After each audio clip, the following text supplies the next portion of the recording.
Hey guys, welcome to my kitchen. Another big exciting day in my kitchen. I'm thinking today we go to Italy, we have breakfast together, right? And we're not gonna have bacon, we're not gonna have eggs, we're not gonna have hash browns, not gonna have sausage. You know what we're gonna have? We're gonna have the perfect dynamic duo. We're gonna have a cappuccino and a cornetto. Oh, cornetto is the Italian version, if you will, of a croissant. So it's a little bit less flaky and airy, though it's still flaky and airy, and it's a little bit more bread-like, very similar to that like of a brioche. So if you're in northern Italy, you're going to see a brioche, and which is that French bread, okay? So a brioche and a cornetto often are going to be used interchangeably when you're ordering at a cafe. All right, so let's start having some fun. Let's go over ingredients. First thing we're going to need is flour. Now in this case, it's going to be a little bit more bread-like, so we're going to want a bread flour. And what I've got here is 5 cups, ideally, 5 cups of bread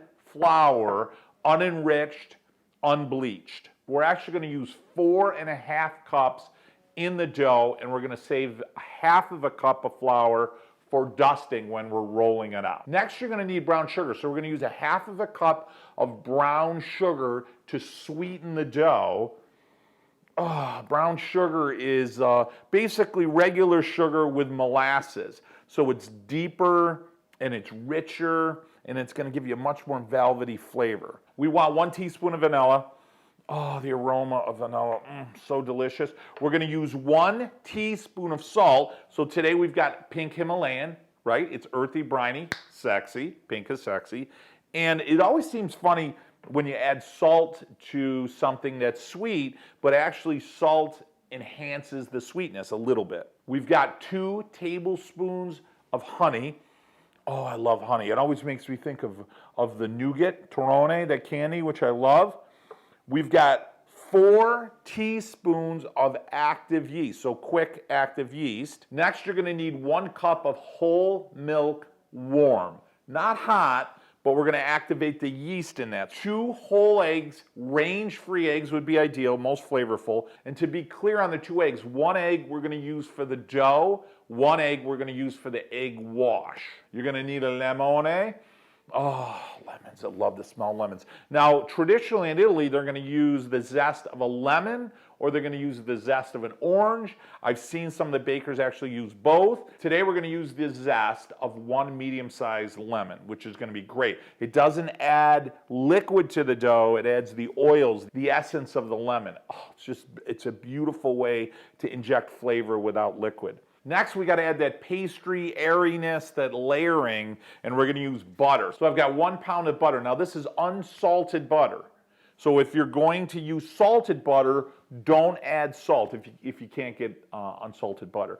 Now we're going to use just shy of 1 stick, 6 tablespoons of butter for the dough, and then we're going to use the other 3 sticks and 2 tablespoons for the butter pad that we're going to fold in. I've got here 2 tablespoons of milk separate from the 1 cup, and we're going to use that to incorporate with the other egg for the egg wash. I've got 2 tablespoons of white sugar. We're going to use that to finish them off. Traditionally, the cornetti are finished off with sugar, so we're going to put the egg wash and then the sugar. Now, if the cornetti itself isn't delicious enough, we're going to want to inject them with something that's very flavorful. So I've got here Nutella, which is fantastic. My favorite cornetti is an apricot preserves, which is just fantastic.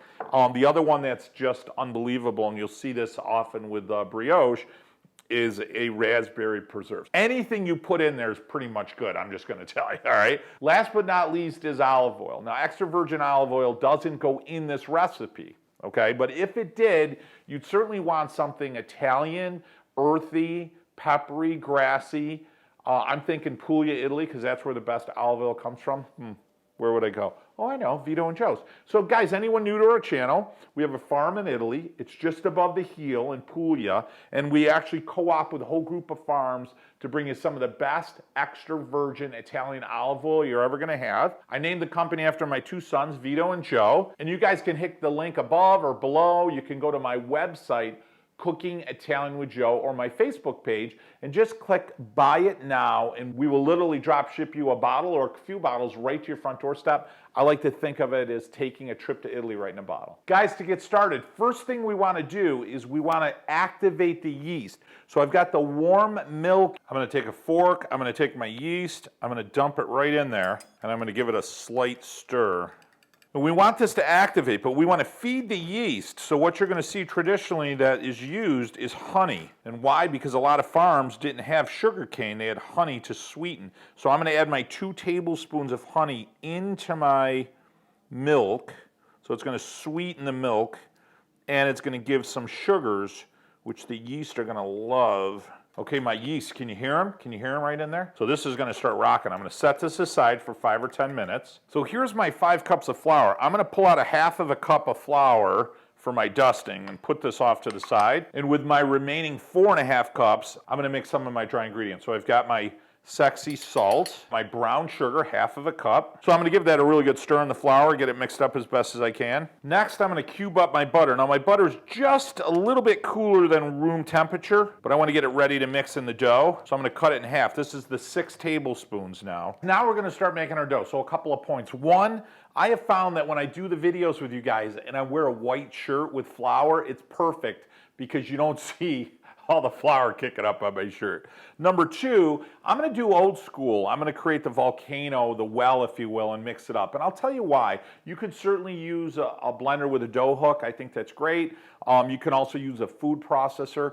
One of the things I realized in Italian cooking, certainly growing up with my family, is the goal here is not to get this done as fast as possible. The goal here is not to try to use all these modern amenities to get this over with. In fact, it's just the opposite. It's an opportunity for your family to spend some time together and talk and discuss. I'm always going to show you the way that we did it, and I always think that's the best. The more your hands are involved, the more your family's involved, I truly believe it's always going to come out better because you're putting some love in your cooking. So I'm going to take my flour with my dry ingredients, put it right on my work surface. Now we're going to open that up and make a nice big opening, create some good walls around there so we're not losing too much of our liquid. And I'm going to start with our egg, pop that right in the middle. And then I'm going to take my fork, and so we get a good mix of the egg. I'm going to go ahead and scramble the egg right while it's there. Next, I want to get some of that lemon zest. I'm going to take a nice microplaner here and just go right over the whole lemon. I'll tell you, the aroma right now is fantastic. Put my lemon zest right in there.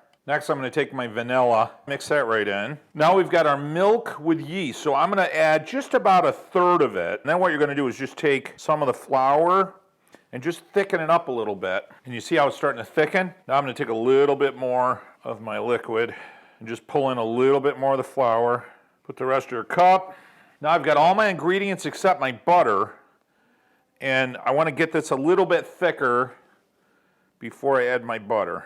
I'm going to go ahead and take my butter, I'm going to put it right in the middle, and with my fork I'm going to break up the butter a bit. Guys, you're going to keep mixing it with the fork here. Start bringing in a little bit more of the flour. Now it's getting really thick and gooey, and just bring in a little bit more of your flour. One of my favorite tools in the kitchen is my baker's scraper, and then just bring it in with the scraper, or you can use your hands. Guys, you see how it's starting to form a dough? Oh, that's absolutely perfect. Guys, my advice is I just mix it with a scraper until I don't see a lot of loose liquid or a lot of loose flour. And I'm going to put that aside. Now I'm going to use my hands, and I'm going to actually start incorporating the dough together. And now we're going to start rolling it out, pushing it. It's a little gooey, it's a little sticky, but that's fine. Now I've got my half cup that I set aside. I'm going to dust now just a bit, and then I'm just going to go to work. We're going to go a good 8 to 10 minutes kneading this, and I'm going to tell you why. We want gluten to form because gluten formulates the body, and it's going to create like rubber band strands in it. The yeast breaks down the carbohydrate and gives off carbon dioxide, and it's that carbon dioxide that creates the air inside the dough. So guys, you just play some Frank Sinatra, Dean Martin. I got Dean Martin Italian love songs in the background. Maybe you got a cappuccino, maybe you got a Prosecco. I'm not here to judge you. You know, you do what you want, right? You're going to notice now when you pull it, it doesn't tear, and that's when you really know that you're done. You're going to see it stretches because you got that gluten, but it doesn't tear apart. It doesn't break apart. Guys, it's been about 8 minutes. I've got a beautiful dough, nice and smooth. So now what I want to do is I want to get this to rise. I'm going to fold it up underneath itself. I got a gorgeous ball. I'm gonna take a splash of Vito and Joe's olive oil, maybe a tablespoon or two in there, and then what I'm gonna do is I'm gonna spread it, and we're not using this for flavor, guys. We're using this so it doesn't stick. Spread that, I'm gonna put it over the top. I'm gonna give it a spin, and then I want this to be in a room temp around 70 to 80 degrees. I'm gonna put plastic wrap over the top. We're gonna go about 3 hours now. This thing is gonna double to almost triple in size. While the yeast is doing its magic, I'm gonna grab some parchment paper because I wanna make my butter pad. So what I've got here is some parchment paper folded to be about 8 by 7, thereabouts. And then what I'm gonna do is just open it up. I'm gonna take my sticks of butter, and I'm gonna go ahead and place them right on that one corner. And now, guys, just real simple, just go over the top of it with your parchment paper, and because it's room temp, you're gonna start to bang out the butter. If it gets off a little, I just use a knife, just add it to the other side. Guys, just been a minute or two. Now, guys, what I wanna do is put this in the refrigerator. Guys, it's been about 3 hours. I'm gonna pull this off, and I just wanna show you that's about doubled in size in about 3 hours. So I'm gonna take the saran wrap that I had it wrapped in, spread it out. I'm gonna take my dough and I'm gonna knock it down. And then I'm gonna put it right in my plastic. And the goal here is you wanna keep it covered. I'm gonna try to get it in a nice big square.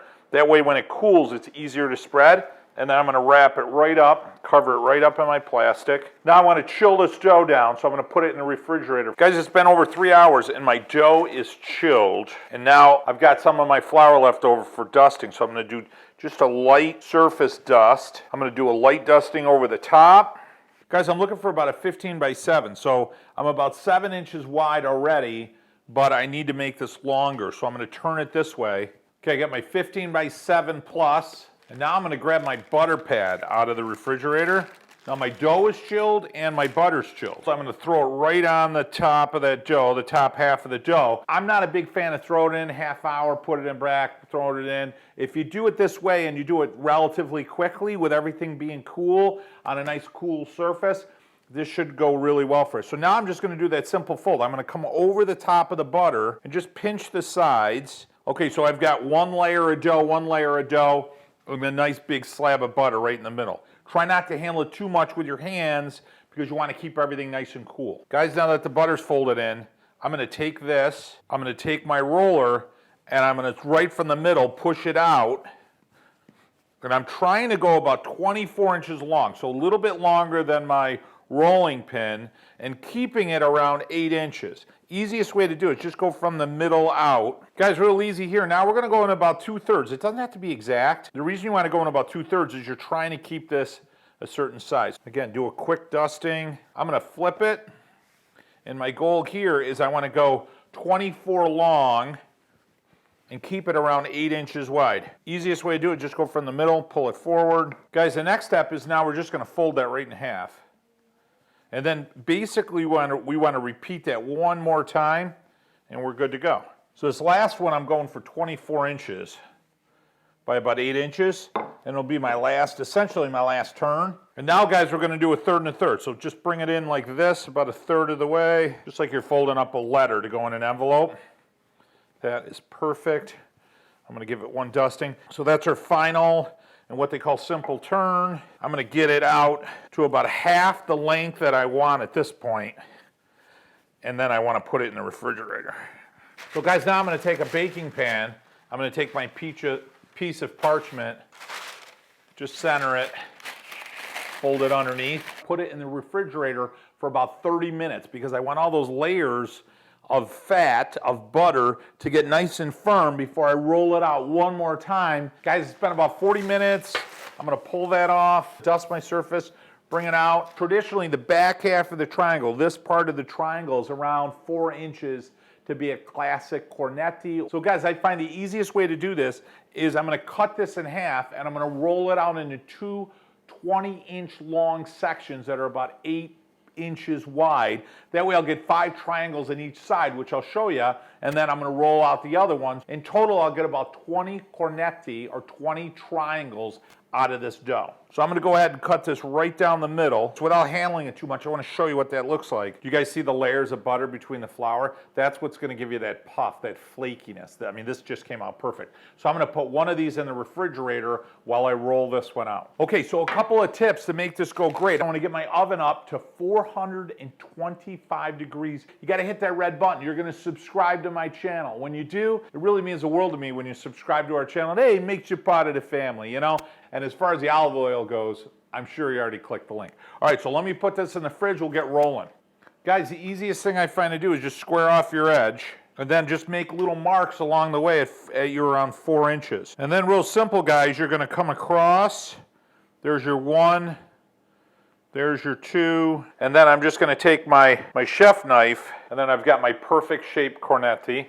I'm gonna put those off to the side. And now, guys, the fun part and easy part, what you're gonna do is just take the heel of your Cornetti and you're just gonna peel it back, and then you're just gonna roll it. And then, if all goes well, my surface is too slippery. There you go. That's absolutely perfect. Typically, Cornetti, unlike the croissant, aren't gonna be curled up in the crescent C.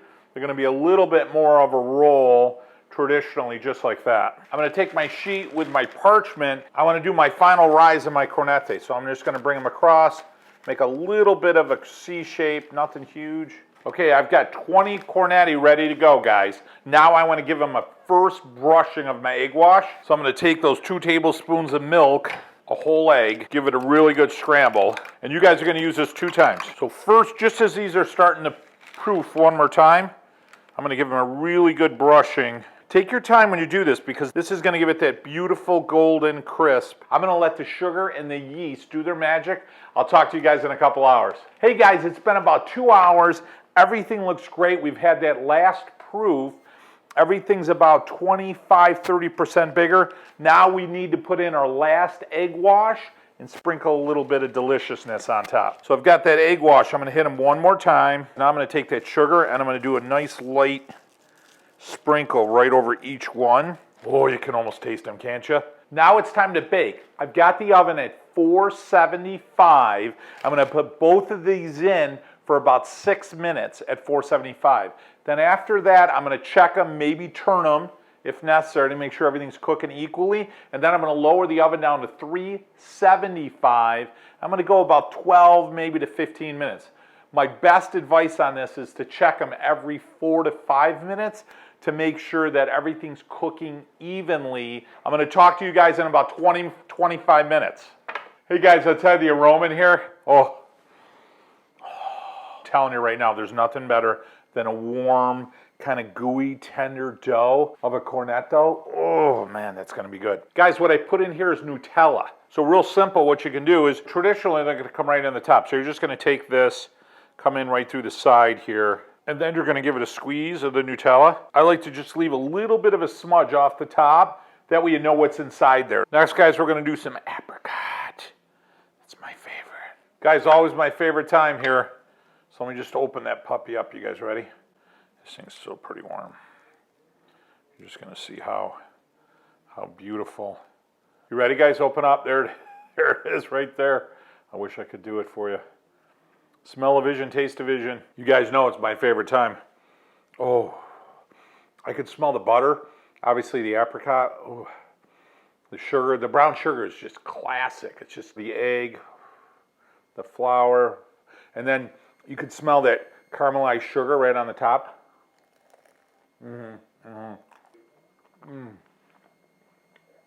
It's got the perfect crunch, crisp on the outside with that egg wash and the sugar.